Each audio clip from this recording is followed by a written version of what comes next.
সকল ঈমানদারের জন্য এই কিতাবের মধ্যে বিধান আছে, এই কিতাবের মধ্যে হেদায়েত আছে। এই হেদায়েতের অর্থ বিধান, নামাজের বিধান, হজের বিধান, যাকাতের বিধান, পর্দার বিধান, হালালের বিধান, হারাম থেকে বাঁচার বিধান।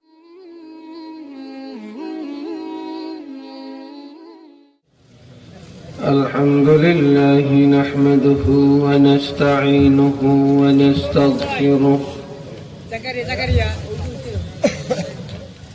ونؤمن به ونتوكل عليه ونعوذ بالله من شرور أنفسنا ومن سيئات أعمالنا من يهده الله فلا مضل له ومن يضلله فلا هادي له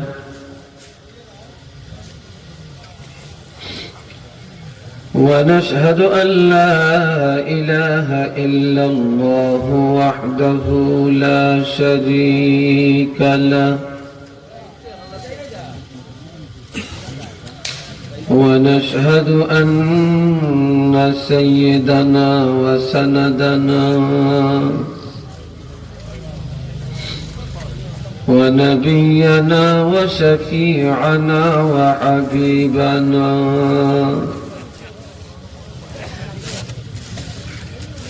ومولانا محمدا عبده ورسوله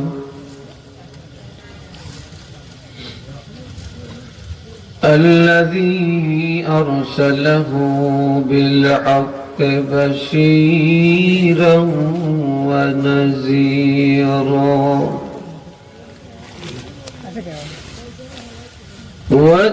وداعيا إلى الله بإذنه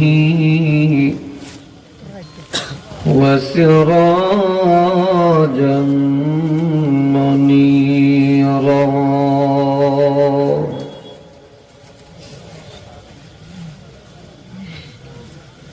أما بعد فأعوذ بالله من الشيطان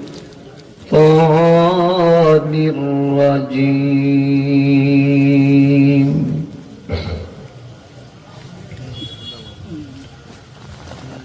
بسم الله الرحمن الرحيم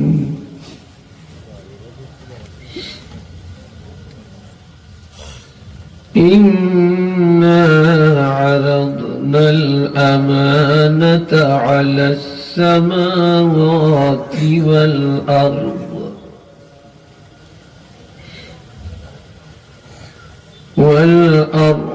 والجبال فأبين أن يحملنها وأشفقن منها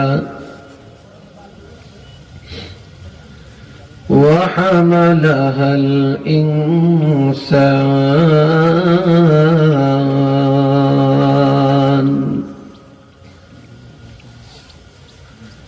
إنه كان ظلوما جهولا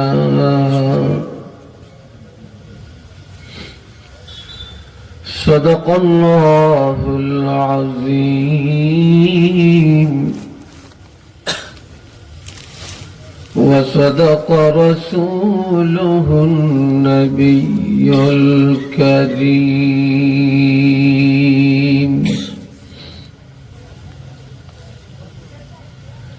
إن الله وملائكته يصلون على النبي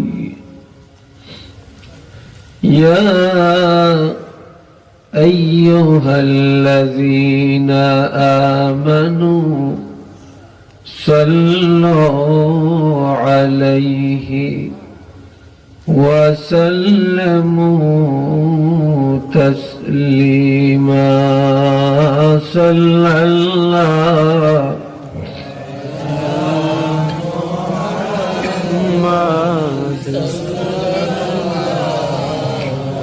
عليه وسلم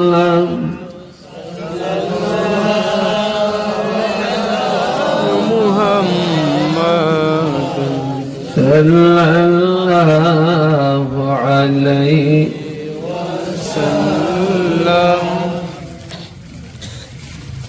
درود শরীফ আরো মহব্বতে পড়ুন। যারা পিছনে, এটা কি স্কুল না মাদ্রাসা? মাদ্রাসার সামনে বারিন্দায় বসছেন, আপনারা আমাদের সাথে একটু এসে লেগে বসুন। বাইরে যারা আছেন সবাই আশা রাখি কেউ চা খেতে গেছেন, কেউ পান খেতে গেছেন, কেউ আবার টানতেও গেছেন, ঠিক না? একটা পান আর একটা টান, দুইটা তো। পান কোন করিয়া টান টুন দিয়া আশা রাখি তাড়াতাড়ি চলে আসবে। আপনারা মেজবান আর আমি হলাম মেহমান। মেজবান মেহমানকে বসায়া বাহিরে হাঁটাহাঁটি করা, এটা তো মেজবানের আদর্শ হতে পারে না। আশা রাখি বাইরে যারা আছেন মুহূর্তের মধ্যে চলে আসবেন। আর আপনারা যত বেশি আমার কাছে থাকবেন, সামনে থাকবেন, তত বেশি আমাকে কথা বলতে সুবিধা হবে। তো উচ্চ আওয়াজে বলুন, সাল্লাল্লাহু আলা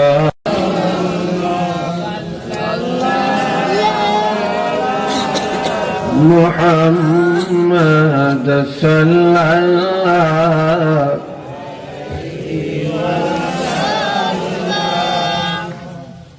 দুরূদ শরীফ পড়লাম, ভালো লাগছে না খারাপ লাগছে? এই ভালো লাগাটা হচ্ছে ঈমানের পরিচয়। হাদিসে আছে, যার ঈমান যত তাজা তার আমলে লাগবে তত বেশি মজা। যে কোনো ইবাদতে আমলে মজা লাগাটাই হচ্ছে ঈমানের পরিচয়। অনেকে নামাজ পড়ে মজা পায় না, সিজদা দেয় মজা পায় না, তেলাওয়াত করে মজা পায় না, দুরূদ শরীফ পড়ে মজা পায় না। মোহাব্বতে একাগ্রতার সাথে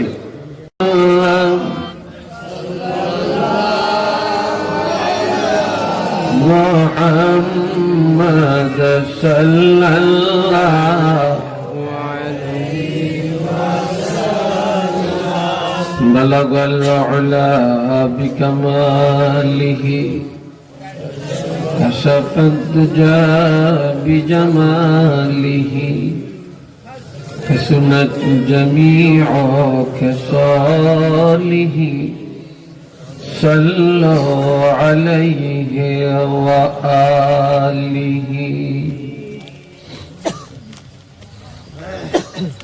আজকে গোরারাই ফাইজুন্নেসা হাফিজিয়া মাদ্রাসা মৌলভীবাজারের উদ্যোগে 37তম বার্ষিক ইসলামী সুন্নি মহাসম্মেলনের সম্মানিত সভাপতি হাজী মোহাম্মদ সুন্দর মিয়া সাহেব, ইউকে প্রবাসী, সহ সভাপতি মণ্ডলী, হাজী মোহাম্মদ আবু মিয়া চৌধুরী সাহেব গোরারাই, হাজী মোহাম্মদ ফরিদ মিয়া সাহেব গোরারাই, মোহাম্মদ ইসমাইল মিয়া সাহেব, শাহ আনোয়ার আলী সাহেব গোরারাই। মাহফিলের উদ্বোধক হাফেজ সিদ্দিক আহমদ সাহেব, প্রধান শিক্ষক অত্র মাদ্রাসা। প্রধান অতিথি হযরত মাওলানা হাফেজ ফখরউদ্দিন চৌধুরী সাহেব, সাহেবজাদায় ফুলতলি। প্রধান আকর্ষণ এতক্ষণ আলোচনা করছিলেন এই সিলেটের এই কৃতি সন্তান, আমার অত্যন্ত মহব্বতের মানুষ,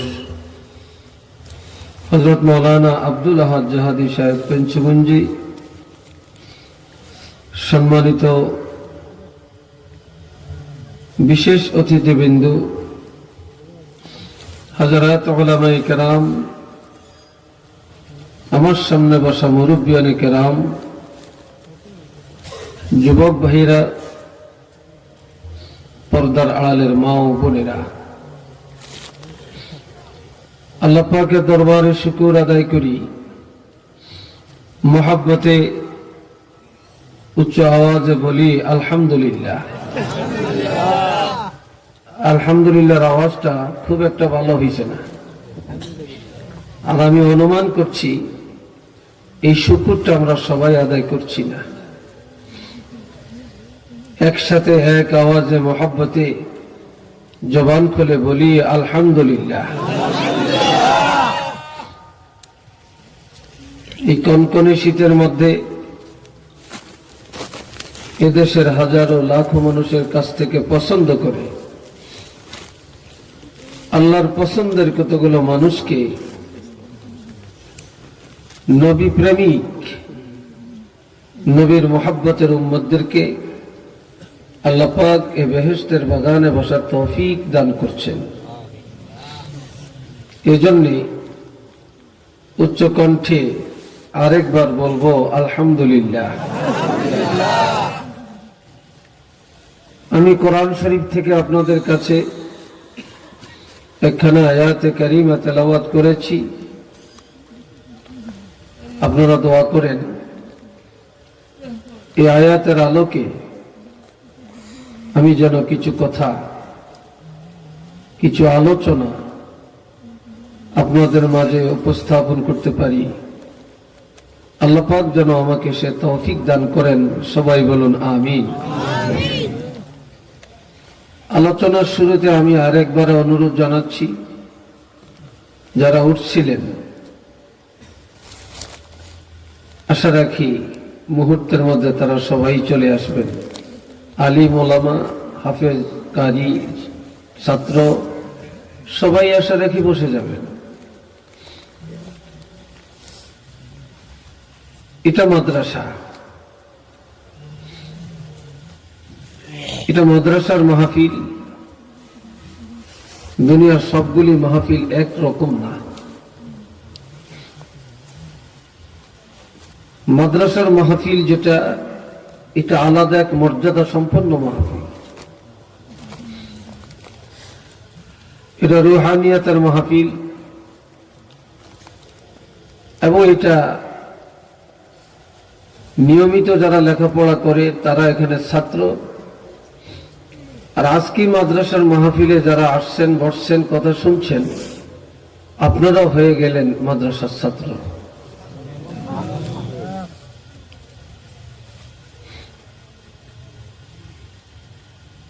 আমার ভাইয়েরা, আরেকদিকে এটা হচ্ছে একটা বেহেশতের বাগান। আল্লাহর হাবিব ইরশাদ করেন, ইজা মারারতুম বিরিয়াদিল জান্নাহ ফারতাউ,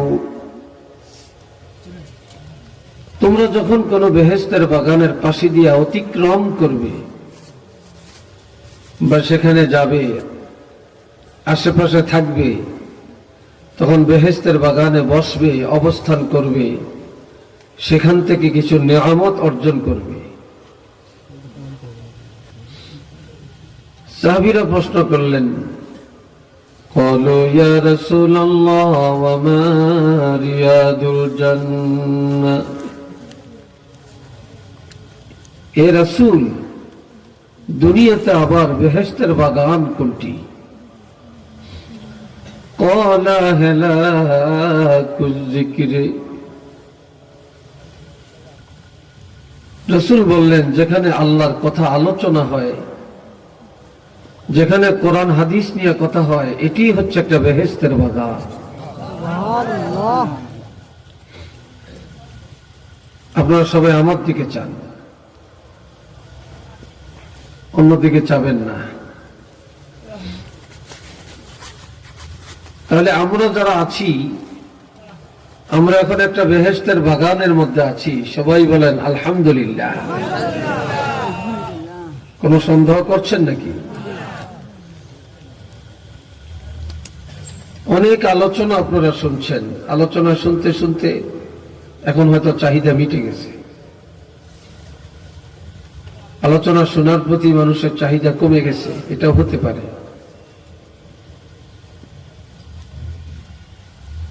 हर गुलेरा रंग बुए दीगा रास्त কবি বলছেন এক একটা ফুলের এক একটা গ্রান সব ফুলের কিন্তু একরকম গ্রান না এক একজনের থেকে এক একটা কথা পাইছেন এবং পাবেন কার থেকে কখন কোন কথাটা পাবেন আর পাবো এটা আমরা কেউ বলতে পারবো না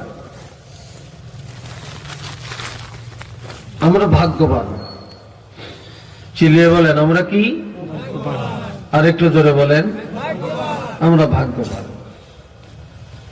আমরা সর্বশ্রেষ্ঠ রাসূল পাইছি সর্বশ্রেষ্ঠ কোরআন আমাদের কিতাব কোরআন পাইছি আমরা সর্বশ্রেষ্ঠ রাসূলের উম্মত হতে পারছি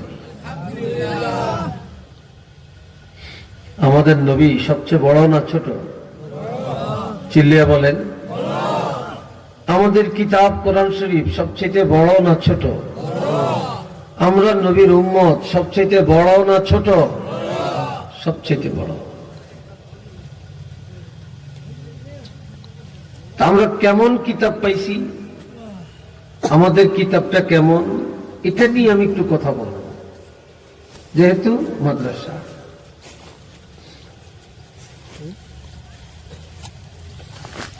আল্লাহ পাক বলছেন إنا عرضنا الأمانة على السماوات والأرض والجبال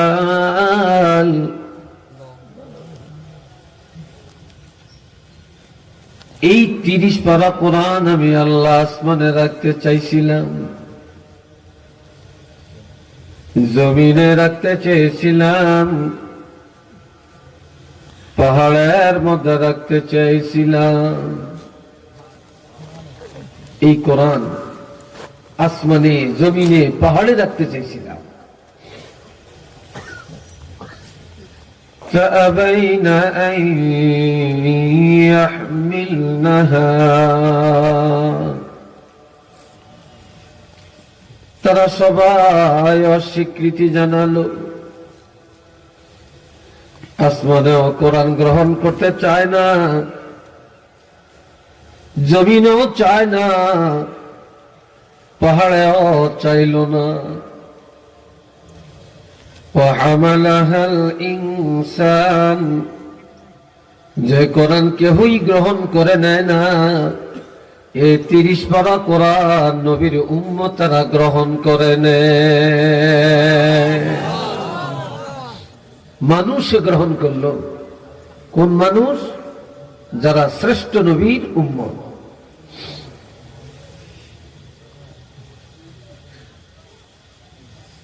এই জন্যে এই কোরআনকে গ্রহণ করে নেওয়ার কারণে এই কোরআনের ইজ্জতের কারণে আল্লাহ পাক আমাদের ইজ্জতকে সর্বত্র বাড়িয়ে দিলেন মোহাব্বতে উচ্চ আওয়াজে আমরা সবাই বলবো আলহামদুলিল্লাহ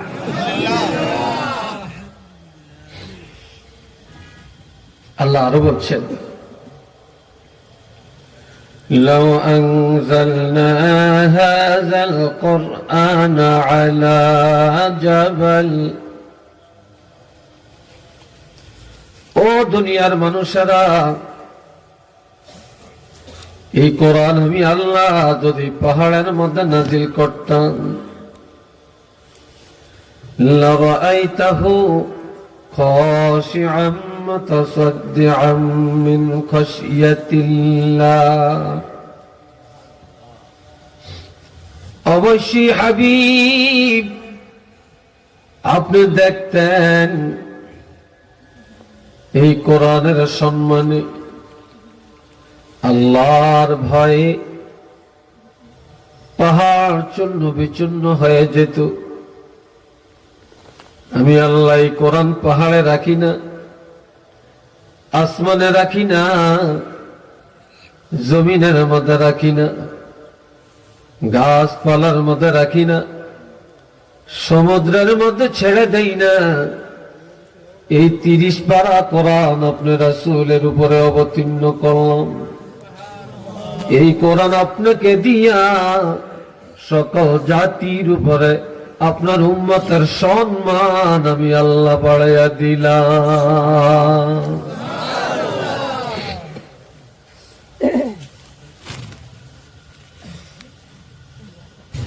وتلك الأمثال نضربها للناس।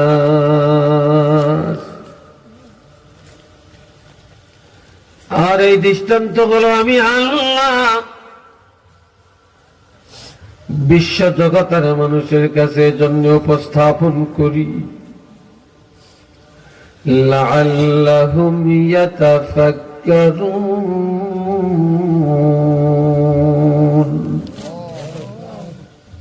মানুষ যেন কোরআন নিয়ে চিন্তা করে, বুঝার চেষ্টা করে, কোরআনকে জানার চেষ্টা করে, কোরআনের জ্ঞান, কোরআনের হেদায়েত যেন মানুষে অর্জন করে, দুনিয়া এবং আখিরাতে নাজাতের পথ খুঁজে নিতে পারে। এই জন্যে আমি আল্লাহ দৃষ্টান্ত দিলাম। উচ্চ আওয়াজে বলেন না সুবহানাল্লাহ।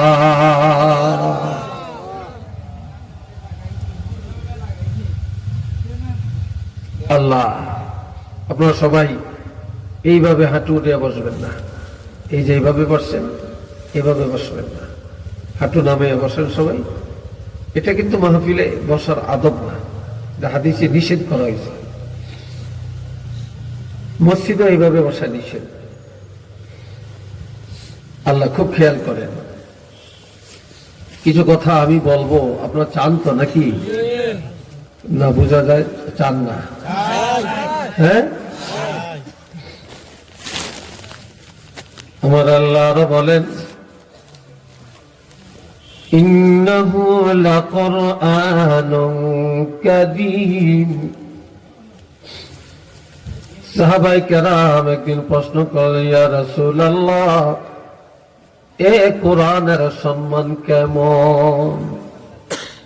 কোরআনের ইজ্জত কেমন? এই কোরআন ছিল কোথায়? আমার নবী কোনো কথা না বলে চুপ করে রইলেন। হযরত জিবরাইল আমিন এসে তেলাওয়াত করে শোনালেন, এটা সম্মানী কিতাব, এটা সম্মানী কিতাব, এটা সবচেয়ে দামি কিতাব। এই কিতাবের উপরে আর কোন কিতাবের মর্যাদা নেই। শুধু এই কিতাবে সম্মানী বানাই না, এই কিতাবের হেদায়েত যারা অর্জন করে, এই কিতাবের ইলম যারা অর্জন করে, এই দুনিয়াতে আমি আল্লাহ তাদেরকে সব চাইতে সম্মানী বানাইলাম। আপনাদের এই গোড়ারাই অনেক সময় অনেক নেতা আসে, অনেক মন্ত্রী মিনিস্টার আসে, অনেক বড় শিল্পপতিও আসে। কি বলেন, আসে না? কথা বলেন, আসে কিনা? আসে। কিন্তু বন্ধুরা রে আমার, এমন কোন কথা কেউ বলতে পারবে না একজন মন্ত্রী আসার পরে হাজার হাজার মানুষ আসবে, তবে মন্ত্রী আসার পরে এলাকার কবরের আযাব মাফ হয়ে গেছে, এই কথা বলার সাহস পৃথিবীতে কাহারও নাই। আছে কিনা? মনে হয় আছে। প্রশ্ন করলে উত্তর দিবেন। আছে? কে বলতে পারবেন? এই জায়গাটাতে এমন উঠা বসা কেন? কি ব্যাপারটা কি?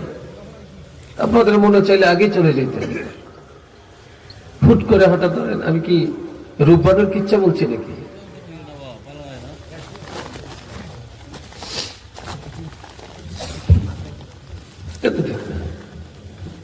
বাধা খেয়ে আল্লাহ ফোটা সবার ভিতরে আপনার এখান থেকে সরে রাখা ওয়াজন ইস্তাবন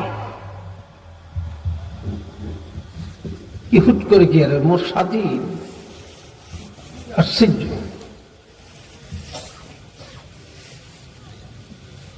এ ভাইরা আমার খেয়াল করেন, কিন্তু আল্লাহর হাবিব ইরশাদ করেন ইন্নাল আলিমা আও মুতাআল্লিমা, একজন আলেম অথবা একজন ছাত্র, একজন আলেম অথবা একজন তালিবুল ইলম, ইজা মাররা আলা ক্বরিয়াতিন, কোন গ্রামে যদি হাঁটে অথবা অবস্থান করে, ইউরফাউ আনহু আযাবুল কবর 40 ইয়াওমা, আমার নবী বলেন ওই এলাকার কবরের আযাব 40 দিনের জন্য আমার আল্লাহ ক্ষমা করে দেয়।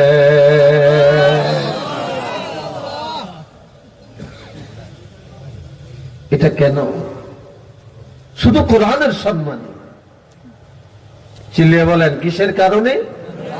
এই কোরআনের সম্মানে। কত দামি কথা আল্লাহ বলছে, আল্লাহর হাবিব বলছে। এ ভাইরা আমার, শুধু তাই না, আল্লাহর হাবিব আরো ইরশাদ করেন قال رسول الله صلى الله عليه وسلم, ও দুনিয়ার ইমানদার মুসলমানেরা রে, তোমরা লা তাজআলু বুয়ুতাকুম মাকাবির, তোমরা তোমাদের ঘর গুলারে কবর বানাইও না। ঘরের কি বানাইও না? কবর বানাইও না। কি কারণে বলছেন ঘরের কবর বানাইও না?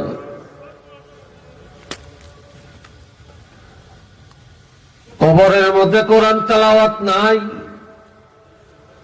কবরে নামাজ নাই, কবরে ইবাদত নাই।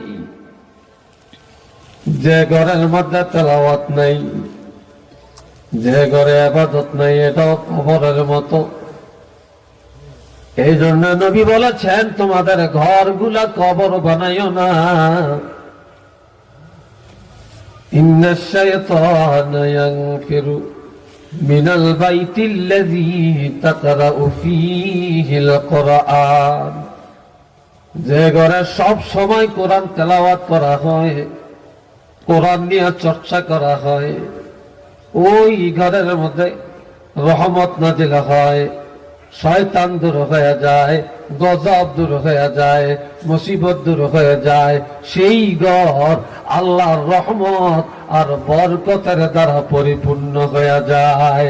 উচ্চ আওয়াজে বলবো সুবহানাল্লাহ।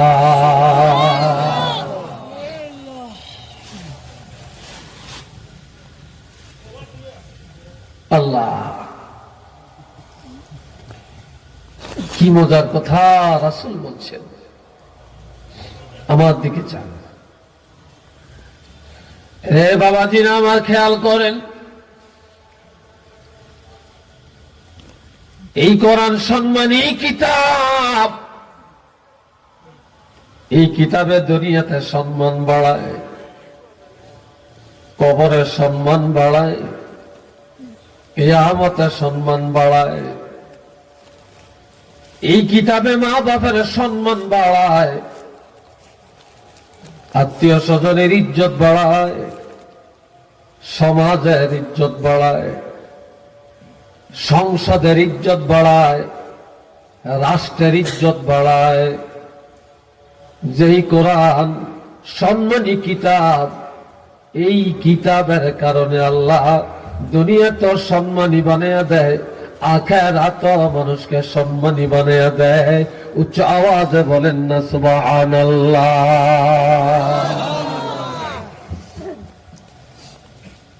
এটা এমন একটি কিতাব। সাহাবীদের প্রশ্ন ছিল, কিতাবটা ছিল কোথায়?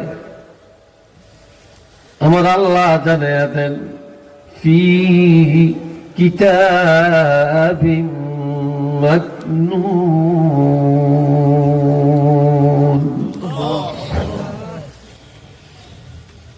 এটা এমন একটি কিতাব রে মুসলমান, এটা গোপন ভান্ডারের কিতাব, এটা লৌহে মাহফুজে গোপন ভান্ডারে সংরক্ষিত কিতাব। বাল হুয়া কুরআনুম মাজিদ ফি লাওহিম মাহফুজ। এই দুনিয়ার সমস্ত আলেম করে যদি ব্রাশ ফায়ার করে মেরে ফেলা হয়, সমস্ত কোরআনের হাফেজদেরকে যদি আগুনে পড়ে ছাই করে দেওয়া হয়, সমস্ত কোরআন শরীফ গুলো যদি একটা মহাসাগরের মধ্যে ফেলে দেওয়া হয়, তারপরে কোরআন ধ্বংস হবে না, হবে না। কারণ আমার আল্লাহ বলছেন, এটা লৌহে মাহফুজে গোপন ভান্ডারে আল্লাহ হেফাজত করেন। শুধু কোরআনের হেফাজত আল্লাহ করে না, এই কোরআনের ইজ্জত যারা করে, কোরআনের হেফাজত যারা করে, কোরআনের ইলম যারা অর্জন করে, তাদের হেফাজত আমার আল্লাহ নিজে করে।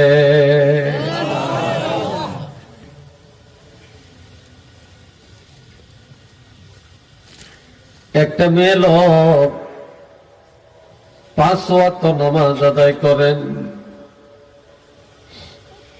স্বামীর খেদমত করেন। এ মহিলা সংসারের কাজ করেন, অবসর সময়ে শুধু কোরআন হাতে নিয়ে কোরআন পড়েন। এখন তো ঘরে ঘরে কোরআন আছে, মহিলারা এখন কোরআন তেলাওয়াতের কাছে যাইতে চায় না। এখন কোরআন শরীফ ঘরে ঠিকই আছে, চুমা খায়, হাতে ধরে খুব যত্ন করে, কিন্তু কোরআনের আমল, কোরআনের তেলাওয়াত এখন ঘরের থেকে চলে গেছে।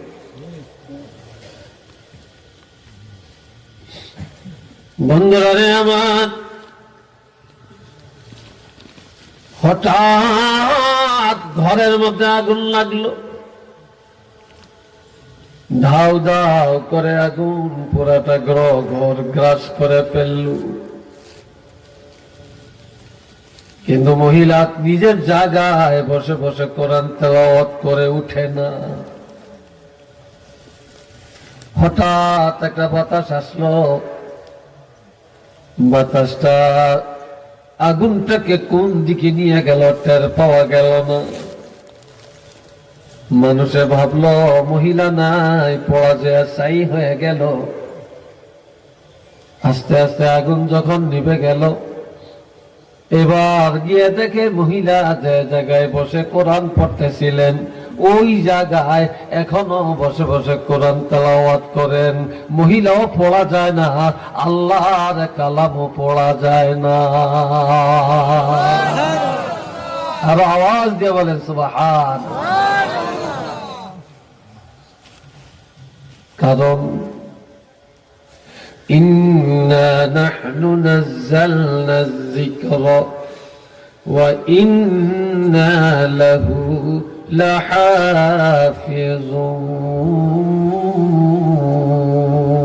লাহাফিজুন। আমার আল্লাহ বলেন, কোরআন নাযিল করেছি আমি আল্লাহ, এই কোরআনের হেফাজত করব আমি আল্লাহ। শুধু কোরআনের হেফাজত আমি আল্লাহ করি না রে, এই কোরআনের সাথে যারা মিলেমিশে থাকে, কোরআনের সাথে যারা সংশ্লিষ্ট, তাদের হেফাজত করি আমি আল্লাহ। তাদেরকে কেউ ধ্বংস করতে পারে না, তাদের হেফাজত আমি আল্লাহর হাতে। উচ্চ আওয়াজে বলেন না মারহাবা।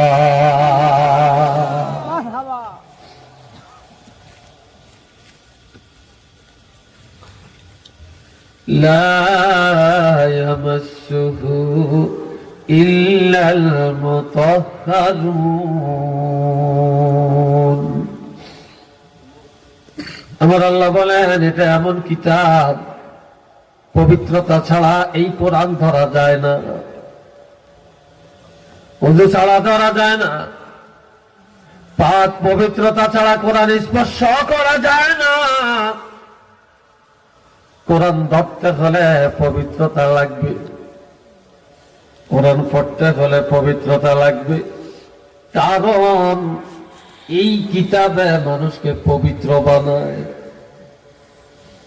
এই কিতাবে মানুষকে জান্নাতি বানায়, এই কোরআন মানুষকে হাতে ধরে জান্নাতে পাঠায়, এই কোরআন মানুষকে সুপারিশ করে। যে কোরআন সন্তান কোরআনওয়ালা হলে মা বাপ সম্মানী হয়ে যায়, পিতা মাতা কোরআনওয়ালা হলে সন্তান সম্মানী হয়ে যায়, এলাকায় আলেম থাকলে ওই এলাকা সম্মানী হয়ে যায়। এই জন্যে এই কিতাবে সব জায়গায় মানুষকে সম্মানী বানায়। আর এই সম্মানী কিতাব ধরতে হলে ওযু ছাড়া ধরা যায় না, পবিত্রতা ছাড়া ধরা যাবে না। উচ্চ আওয়াজে বলুন না সুবহানাল্লাহ।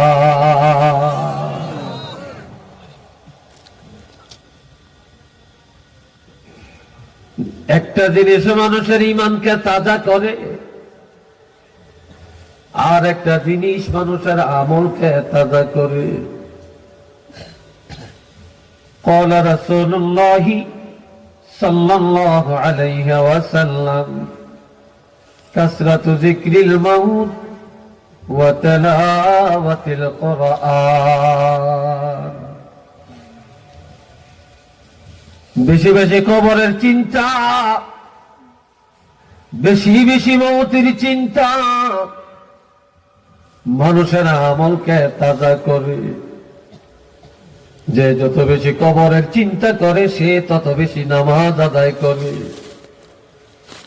যে যত বেশি মৌতের চিন্তা করে সে তত বেশি হারাম থেকে বাঁচার চেষ্টা করে, যে যত বেশি কবরের চিন্তা করে দুনিয়ার ধোঁকাবাজি থেকে সে তত বেশি বেঁচে থাকে। আর কোরআন তেলাওয়াত মানুষের ঈমানকে বাড়ায়া, ঈমানকে শক্তিশালী করে দেয়, ঈমানকে তাজা করে দেয়।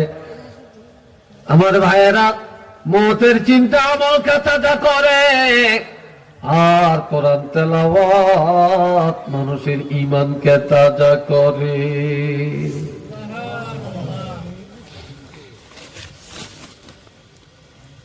হাজিরিন কেরাম, এই কোরআন কেমন কোরআন? আমার আল্লাহ বলেন, যালিকাল কিতাবু লা রাইবা ফীহি হুদাল লিল মুত্তাকিন। মুত্তাকিন।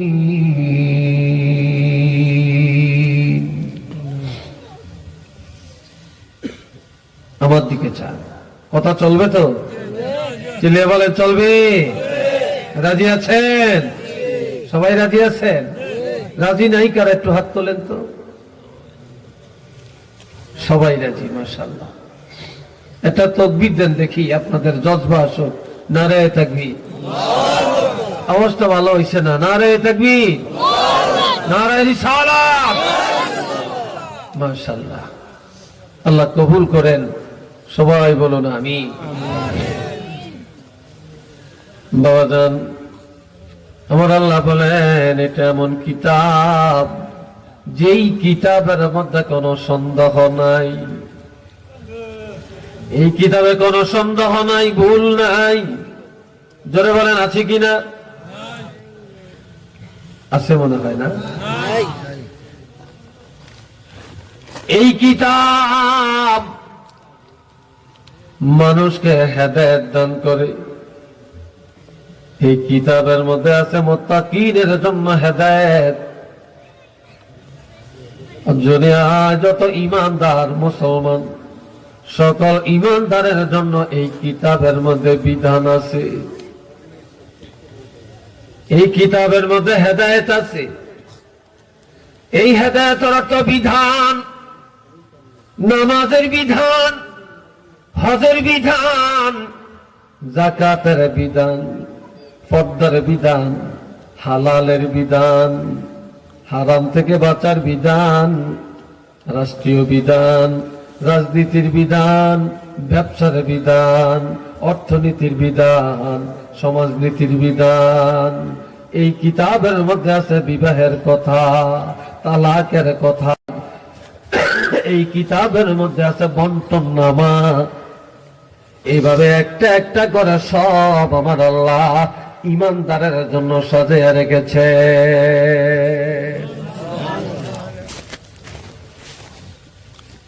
আমার আল্লাহ আরো বলেন,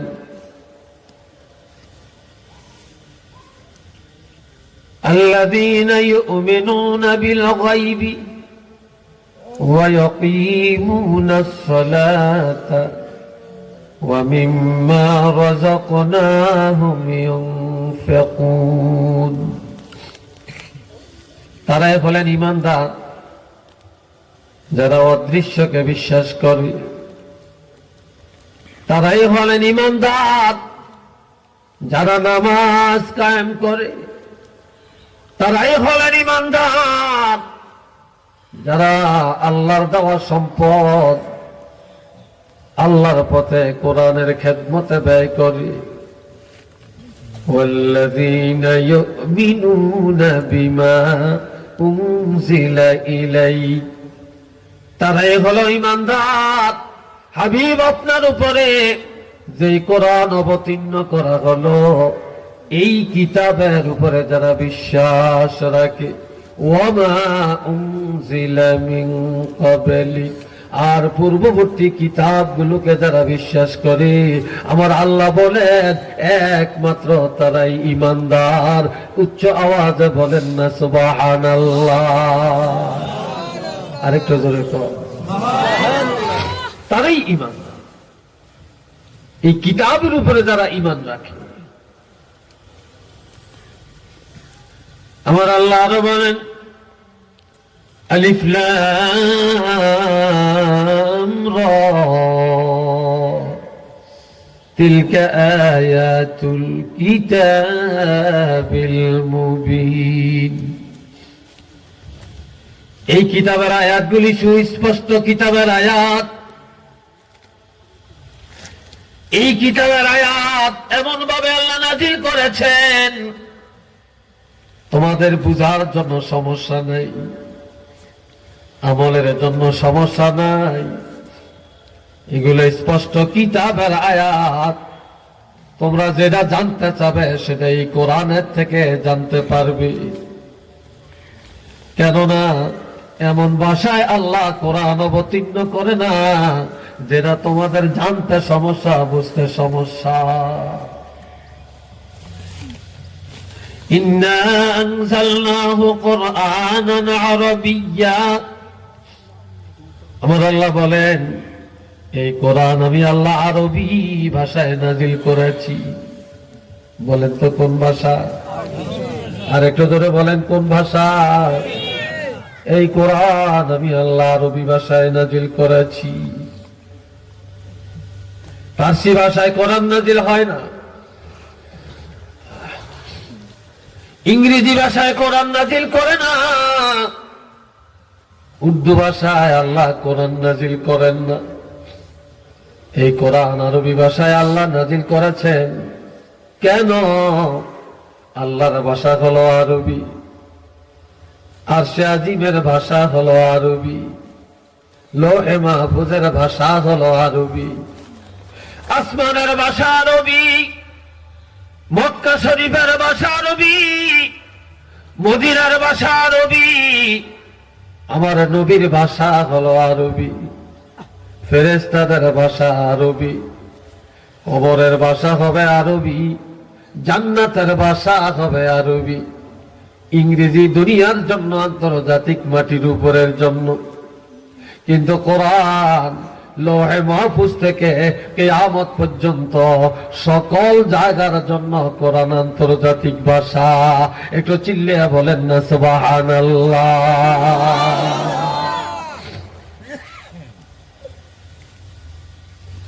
এই কোরআন আরবিতে কেন দিলাম?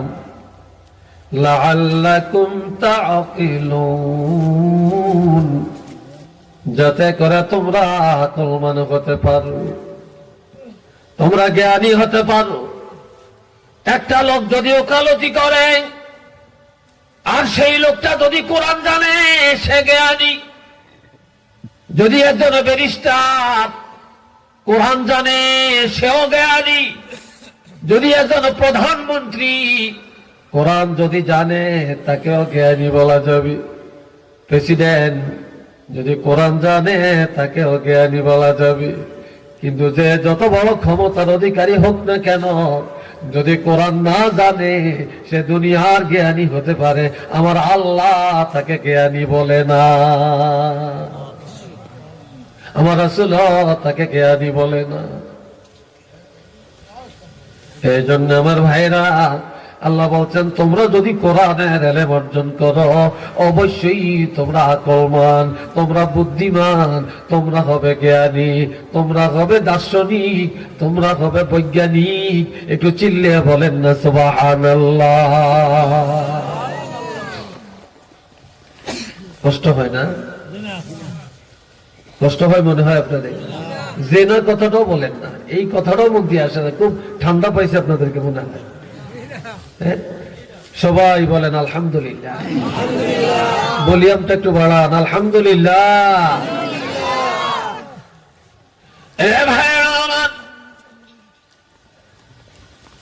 আমার আল্লাহ বলেন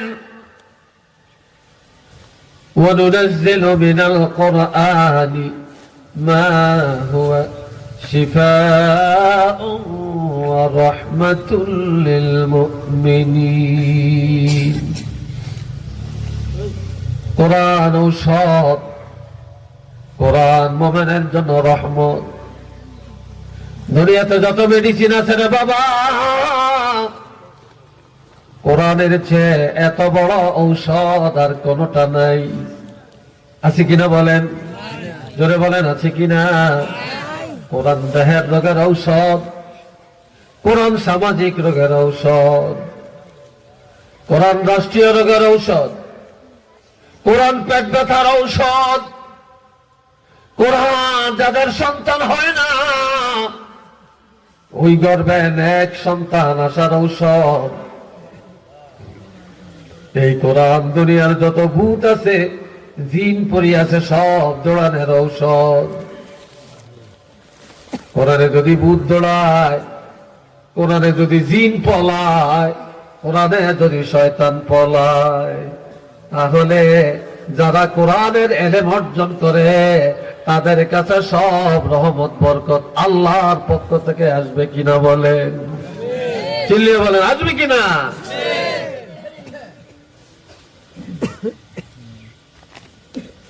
আমার বন্ধুরা খেয়াল করেন, ও রাহমাতুল লিল মুমিনিন, আমার আল্লাহ বলেন কোরআন মুমিনের জন্য রহমত। আল্লাহু আকবার।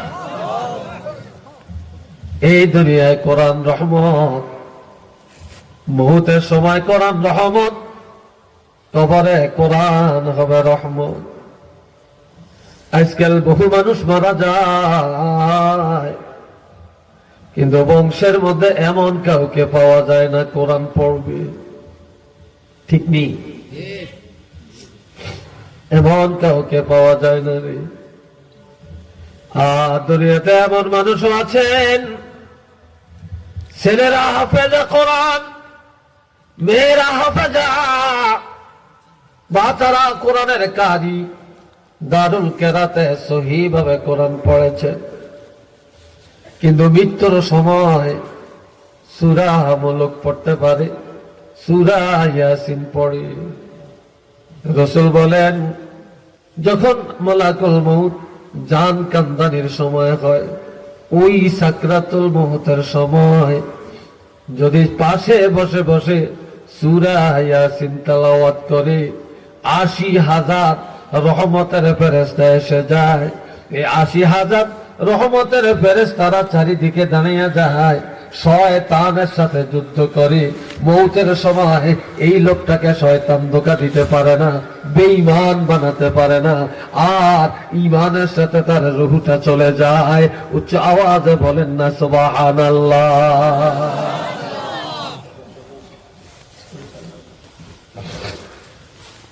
আল্লাহ, আপনারা আটার রুটি খান তো নাকি? আটার রুটি খান না? এই আটা মহিলারা আটার কাই তৈরি করে। কাই কাই বলেন তো নাকি? এই আটার কাইয়ের ভিতরে যদি একটা চুল অথবা একটা পাটের আঁশ পাওয়া যায়, এই চুলটাকে এইভাবে টান দিয়া বের করলে আটার কাই যেমন টের পায় না, তেমনি ভাবে মউতের সময় ছেলে মেয়ে কোন হাফেজে কোরআন যদি সূরা ইয়াসিন, সূরা মুলক তেলাওয়াত করে, এমন ভাবে রূহটা বের করে নিয়ে যায় যেন আটার কাই থেকে একটা সুতা টান দিয়ে বের করে নিয়ে গেল। ওই লাশ, তার দেহটা একটুও টের পাবে না, পাবে না।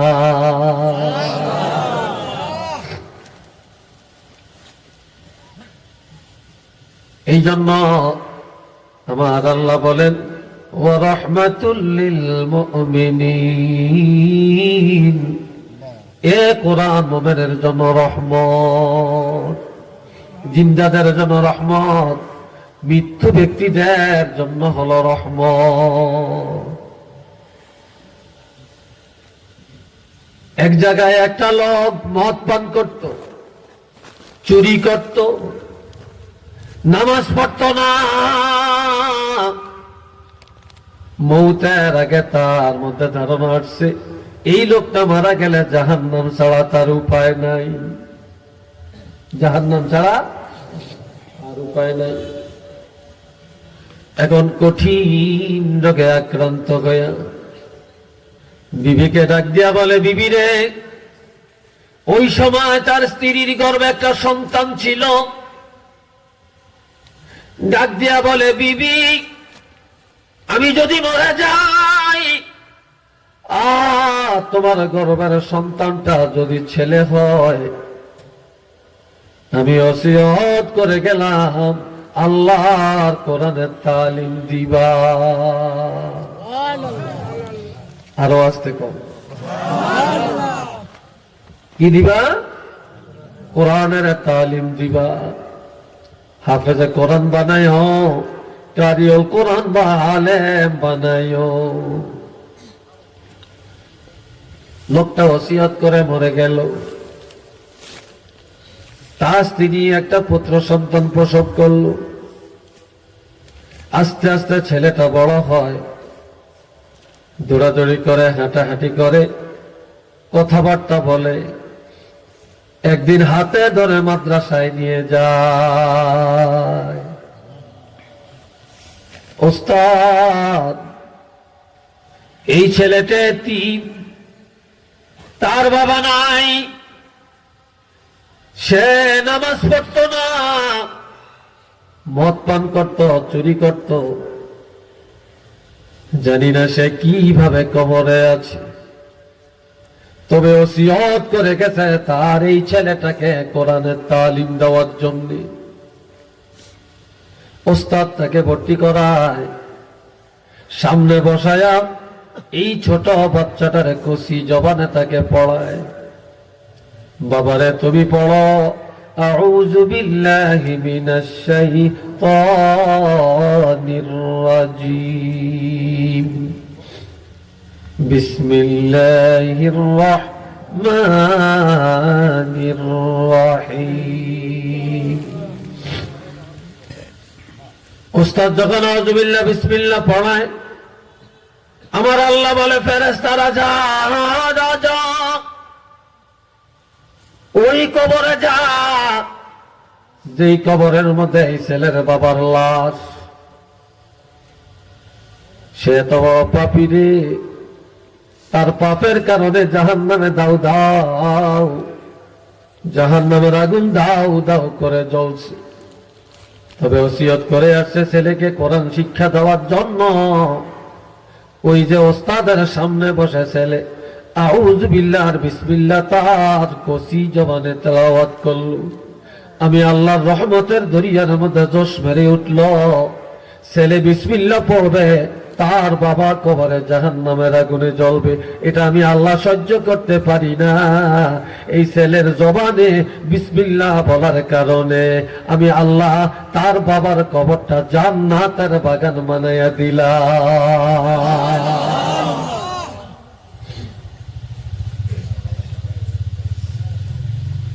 এ ভাইরা রে আমার, এই জন্য আর হাদিসে আছে যে ব্যক্তি প্রতিদিন ফজরের নামাজের পর, কোন নামাজ চিল্লিয়ে বলেন, কোন নামাজ? যে ব্যক্তি ফজরের নামাজের পরে 19 বার হাতের কোণের মধ্যে করে গনে গনে 19 বার বিসমিল্লাহ পড়বে, কয়বার মনে থাকবে? চিল্লিয়ে বলেন, মনে থাকবে? কয়বার? 19 বার যদি বিসমিল্লাহ পড়ে, তাহলে জাহান্নামের আযাব যারা দিবে ওই ফেরেশতাদের সংখ্যা হলো 19 জন। এই 19 জন ফেরেশতাই আযাব দেওয়া থেকে দূরে সরে যাবে, জাহান্নামের আযাব থেকে এই লোকটা নাজাত পাওয়া যাবে।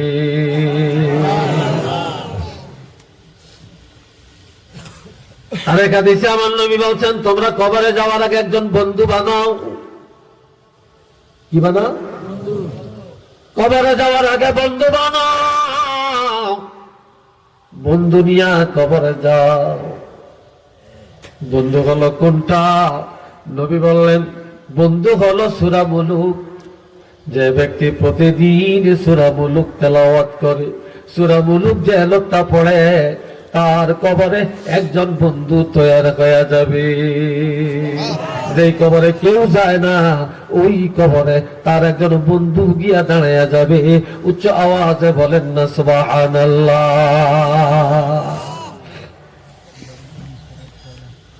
আজকাল অনেকে আমাদের কাছে দোয়া চায়,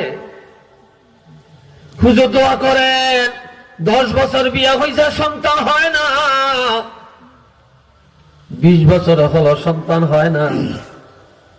এইভাবে অনেক জায়গায় গেলে দোয়া চায়, পানি পড়ানে, কাসম পড়ানে, তাবিজ নে, ঠিক নেই? একটা সন্তানের জন্য কত ডাক্তার দেখায়, কত পরীক্ষা নিরীক্ষা। নবীর জমানায় একটা মহিলার বিয়ে হলো, অনেক দিন হয়, মহিলার গর্ভে বাচ্চা টিকে না।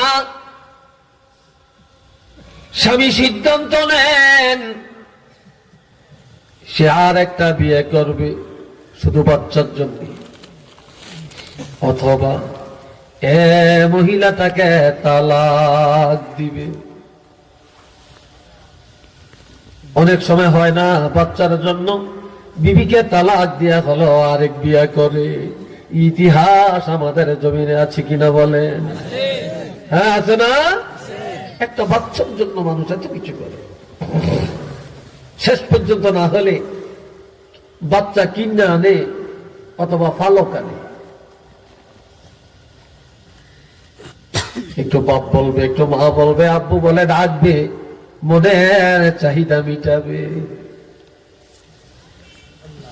ওই মহিলা টের পায়া আল্লাহর হাবিবের দরবারে চলে যায়, গিয়ে বলে ইয়া রাসূলুল্লাহ, আমার বদনসিব, আমার গর্ভের মধ্যে কোন সন্তান টিকে না। নবী গো, এই জন্য আমার স্বামী সিদ্ধান্ত নেয় আর একটা বিয়ে করবে অথবা আমাকে তালাক দিবে, আমাকে তালাক। যদি আপনার কাছে কোনো মেডিসিন থাকে, কি আসছে? আচ্ছা, আপনারা বাহিরে দাঁড়াইছেন কেন? ভিতরে বসার জায়গা নাই? এতগুলো মানুষ ভিতরে এসে বসলে পরিবেশটা কত সুন্দর দেখা যায়। আসেন, সব বসে যান। একটু দরুদ শরীফ পড়েন, সাল্লাল্লাহু মুহাম্মদ সাল্লাল্লাহু আলাইহি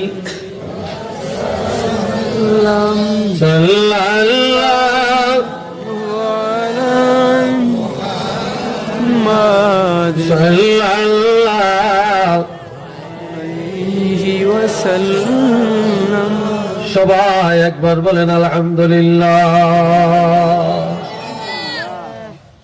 বিরক্ত লাগছে মনে হয়? হ্যাঁ, কষ্ট লাগতেছে?